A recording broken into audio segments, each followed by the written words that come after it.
Hi and welcome, dear students. Today we are going to study a poem, The Nightingale and the Glowworm. It's an interesting poem. It is in our literature textbook. Kindly refer your literature textbook for this poem. The the poem is about the nightingale. You can see this picture of the nightingale and a glowworm. Glowworm is a very tiny worm which glows only at night, and it is seen in certain places only, not everywhere. This poem is written by William Cooper, and the learning objective is to appreciate the poem. You can write in your skill tracker, I can appreciate the poem with reference to language and poetic devices. And another objective of this poem is to identify the main idea and details. In your skill tracker, you can write, I can identify the main idea of the poem, and you can also write, I can identify the details to support the main idea of the poem. As you're ready with your skill tracker, your index entry and your notebook page, then kindly refer to your textbook and let us read something about the poet William Cooper. William Cooper was born in 1731 and he lived till 1800. The surname is pronounced as Cooper, but it is spelled as Cowper. And he was an English poet. English means a British poet who enjoyed tremendous success and popularity during his lifetime, a happy change from the cruel bullying he endured as a child. He endured means he faced bullying as a child. He originally studied law but discovered his gift for writing early on and published numerous volumes of poems and hymns, including There is a Fountain, Filled with Blood, and Oh for a Closer Walk with God. William suffered from crippling depression and mental illness throughout his life, but is remembered as one of the 18th century's most influential poets.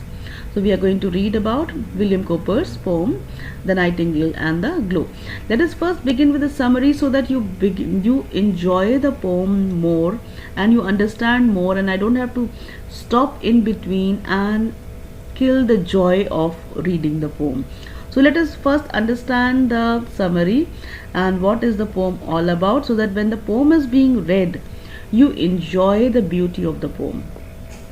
The poem is about the nightingale and the glowworm, which is by William Cooper, and it's a poem about a nightingale and a clever glowworm. The clever glowworm, why? Because the glowworm used the presence of mind and the eloquence of language. Eloquence of language means ability of the language to impress someone, to express the ideas in the most interesting manner which appeals to everyone. That is eloquence.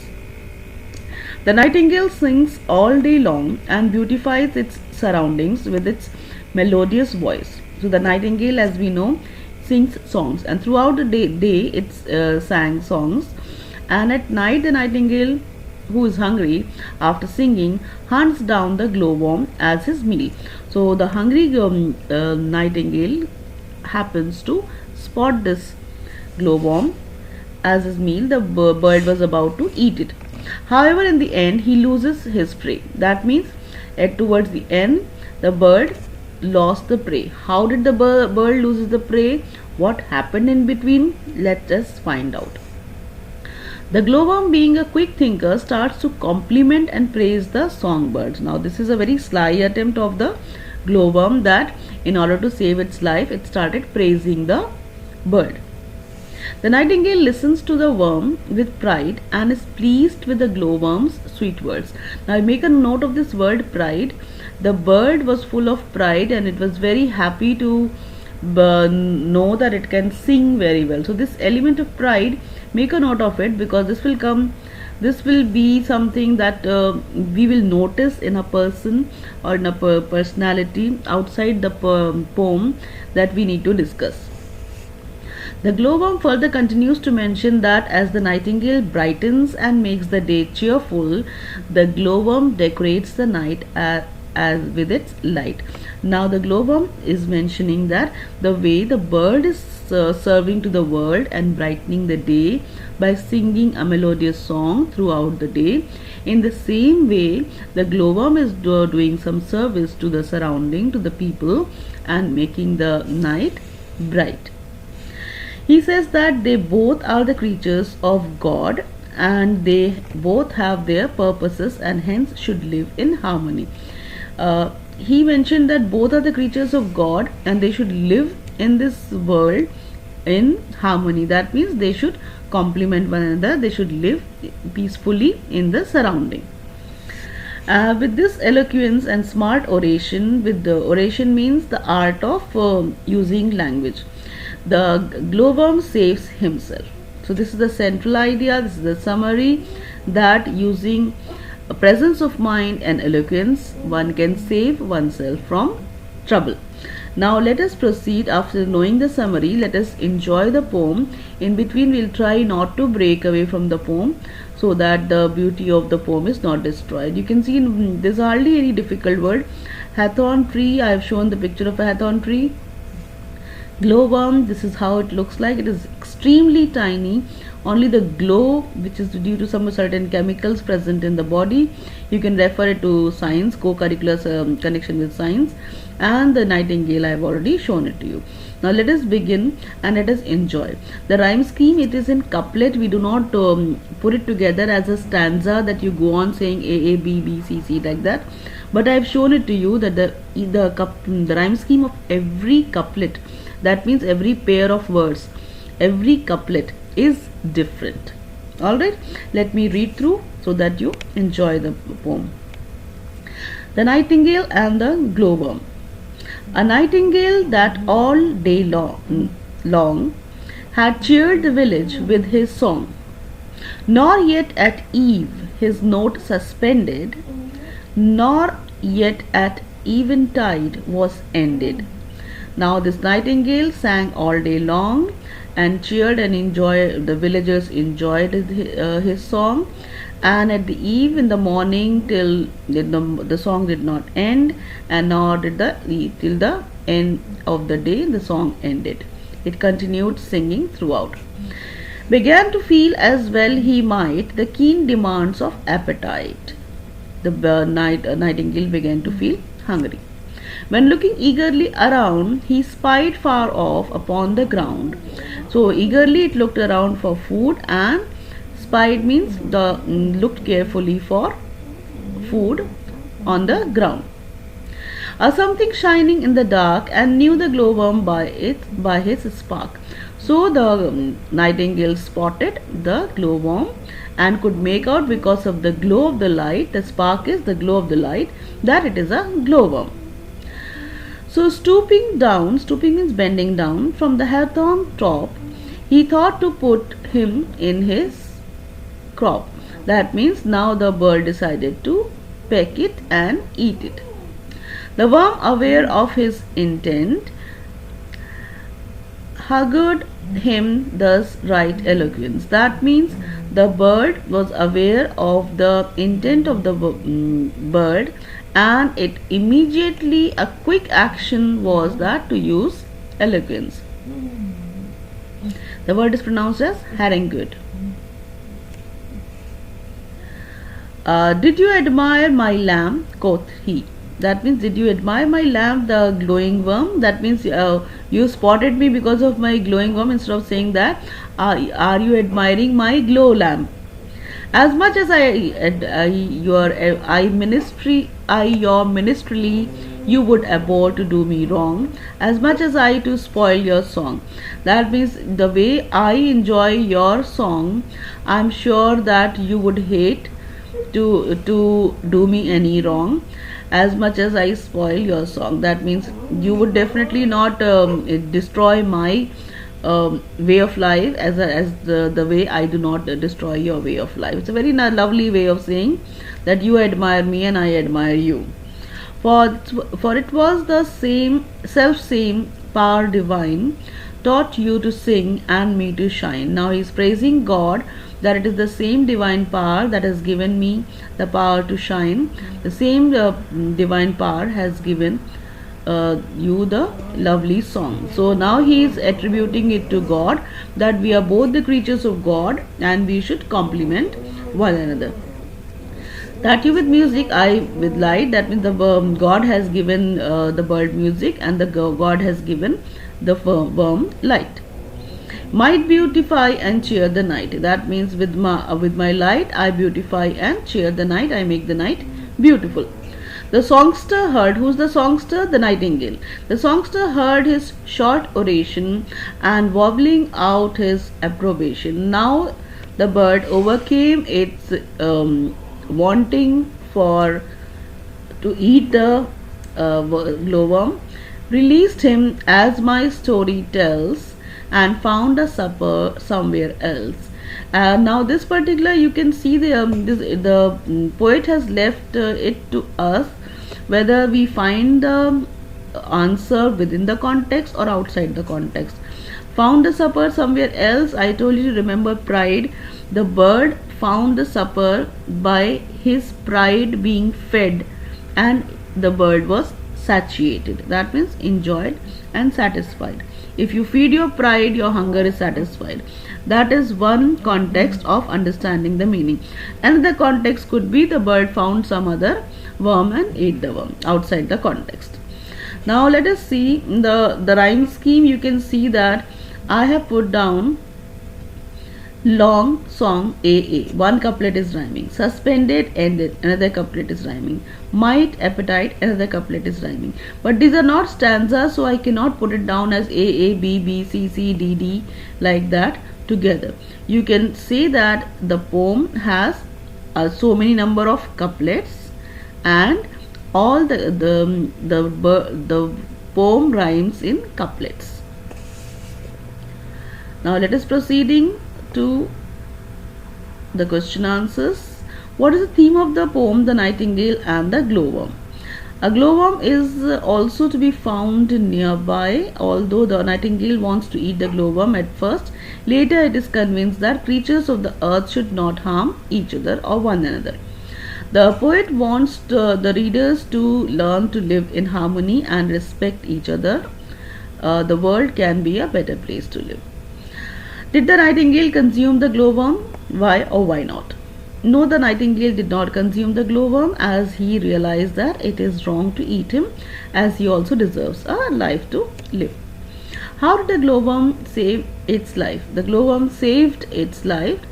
The glowworm, should be past tense, saved his own life by the nightingale by using his presence of mind. He discovers that the nightingale has an intention to eat the glowworm. He explains her that the way she spreads happiness in the world using her beautiful voice, he also does the same. He spreads light throughout in the world. What quality does the nightingale display in the poem The Nightingale and the Glowworm? In the poem, the nightingale is the symbol for a leader, so it displays the quality of a leader who doesn't have any mutual respect for the fellow being. Thus the nightingale preys upon the glowworm because it is the nature to do so. This is quite an interesting way how you can have a wider symbolism of what does the nightingale represent. So this is nightingale is symbolic of a leader. A leader will sit high on a tree and look down upon all the creatures as small and who could be used for the benefit of the person. These are very political in nature, the symbolism. That means the picture of a leader. Now, how did the nightingale satisfy his hunger? The nightingale satisfied its hunger by feeding its pride. I mentioned this to you. If a person has a high ego, that person will feed his pride more than feeding its tummy. How did the glowworm save his own life? What impression do you form about the glowworm from this? The glowworm saved his life by convincing the nightingale not to eat him by taking him in his words. We get the impression of cleverness, smartness, and a good thinker from the glowworm. That means he was full of wisdom. He used his presence of mind and the art of language to walk away freely.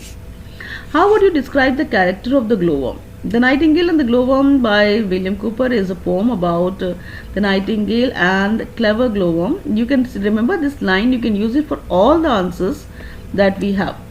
This is a very interesting way of, or the very good way of beginning a particular poem, to mention the name of the poet and mention the name of the title of the poem. He discovers that the nightingale has an intention to eat the glowworm. The characteristics that we see of the glowworm is that he impressed the reader by the cleverness and wisdom. And you can also mention eloquence of language. How is the Nightingale and the Glowworm a didactic poem? That means a a poem that teaches us some lesson. A didactic poem is a poem with a hidden meaning or some lesson that we learn. The Nightingale and the Glowworm is a didactic poem as it conveys to the reader the reasons as to why we shouldn't discriminate or exclude any other living being. The poem tells us that we are all made by the Lord and that all living beings should be treated equally. What logic did the glowworm use to persuade the nightingale not to eat him? The glowworm realized the nightingale's intent to eat it. It used its presence of mind to convince the nightingale that just as it served its purpose of life by singing beautifully and spreading happiness, the glowworm served its purpose by spreading light in this world. Do you think the glowworm could really spoil the nightingale's song? No, I don't think so. The glowworm could really spoil the nightingale's song. It is mentioned in the poem that I do not spoil your song, you do not spoil my light. So the explanation is that it is because the glowworm was just trying to flatter the nightingale by praising it in order to save its life. Who is referred to as the self-power or divine? The self-power divine. The worm, aware of his intent, harangued him thus: right eloquent, did you admire my lamb? Quoth he. As much as I your ministry, you would abhor to do me wrong. This is a citation from the poem. Now the answer begins: as much as I to spoil your song, for it was the same same power divine taught you to sing and me to shine. Now this is a reference, complete reference to the poem. The answer is let us go back to the question and see who is referred to as the self-power divine. The answer over here is not given. The answer you have to write, it is God. Alright, this is the citation that has been cited from the poem.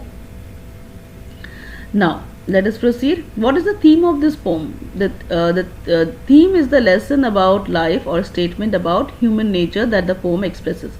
To determine theme, start by figuring out the main idea. Then keep looking around the poem for details such as the structure, sounds, word choice, and any poetic device. Now, if I see, the main idea is that the bird that was full of pride, and the glowworm had the art of eloquence. So the art of eloquence superseded the pride. That could be the theme or the main idea. Now, looking for the information regarding structure, the poem is built in couplets, and please count the couplets and write how many couplets are there. The sound, whether the rhyme scheme, of course is just the couplet goes together, AA or BB. Every couplet is different. And the word choice is everyday language. That means the language that children would understand or the common people would speak. And the poetic devices he has used symbolism.